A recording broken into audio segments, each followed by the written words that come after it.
It's so hard to describe just how incredible it is to drive this car at speed. I mean, it's really a certain kind of ecstasy.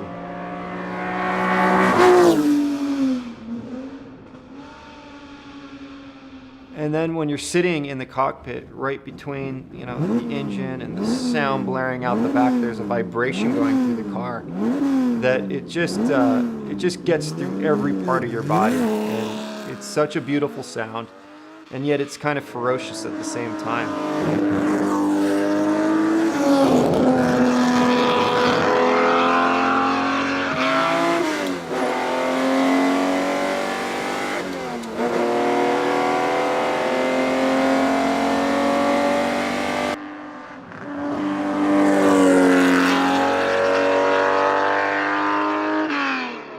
My name is Derek Hill, and we've been driving the 250 GTO 64 Series 2 body.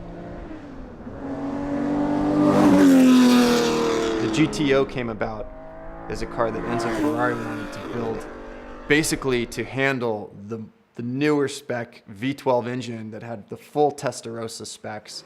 It was really going to be something that would take the prior short wheelbase, which was a very successful car in its own right, to a new level to match the new competition that was coming down the line. And what it turned out to be was a much lower, more aerodynamic car than the short wheelbase was.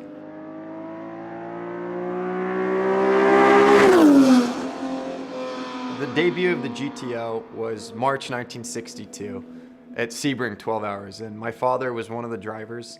He was a factory Ferrari driver at the time, and he was just coming off really the pinnacle of his career at Ferrari. He had won the 1961 World Championship for them in Formula One, and he had won Le Mans 3 times with them, and also Sebring 12 Hours with them for 3 times. And those were the overall wins in the prototype cars. So here they show up in 1962 to Sebring, and they're told they're going to be in the GTO.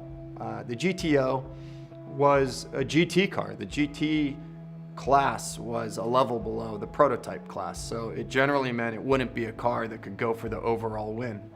So my father wasn't too happy about that, of course, and he felt that it was kind of a punishment maybe for not being, having signed a contract yet in 1962. It was early in the season before the Formula One season was on its way. Yet he got into the car and the race went very well.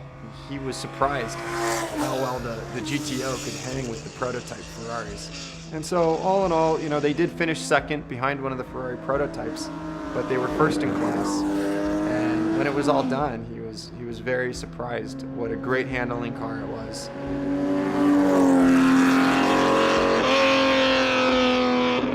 Little did they know that they were taking the first victory in a car that would become perhaps the most famous classic car of all time.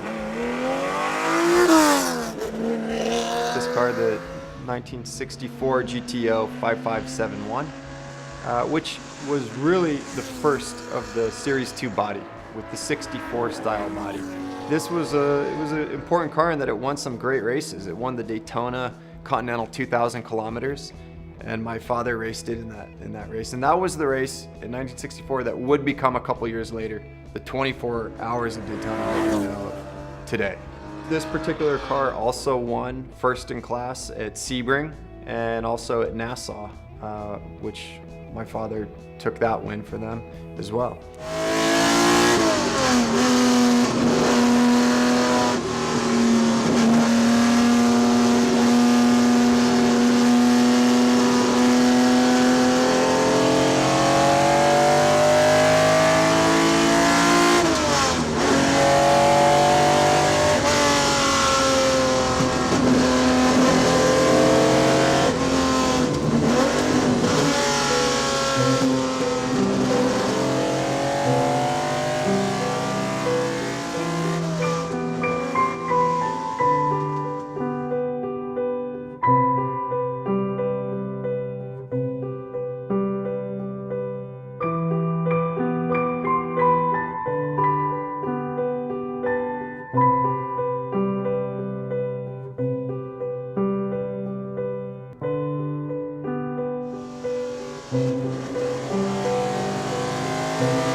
GTO became so iconic because there's a certain mystique and reverence about it being so rare. They built only 36 of these, and all 36 still survive to this day.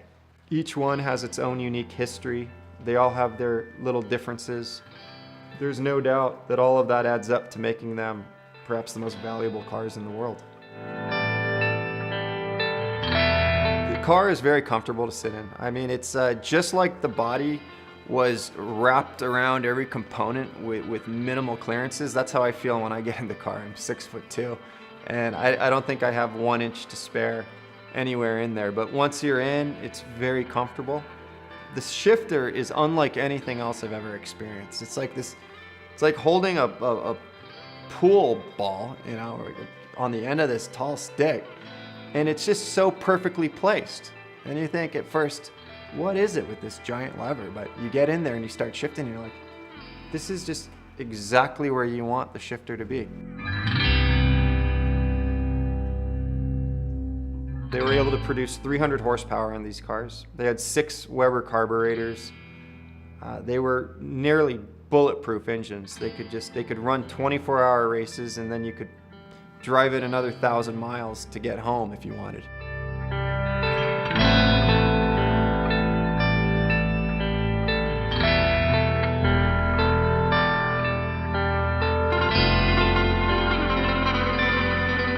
Having the opportunity to drive this car on my own and to really extend its legs and run it through its paces out in the beautiful hills, there's no better way to experience a car like this. There was something about it being so rare. You know, only 36 GTOs were ever made, and only 3 of this body style. But to be in a car that has so much history, let alone a car my father won some important races in, it's a special experience.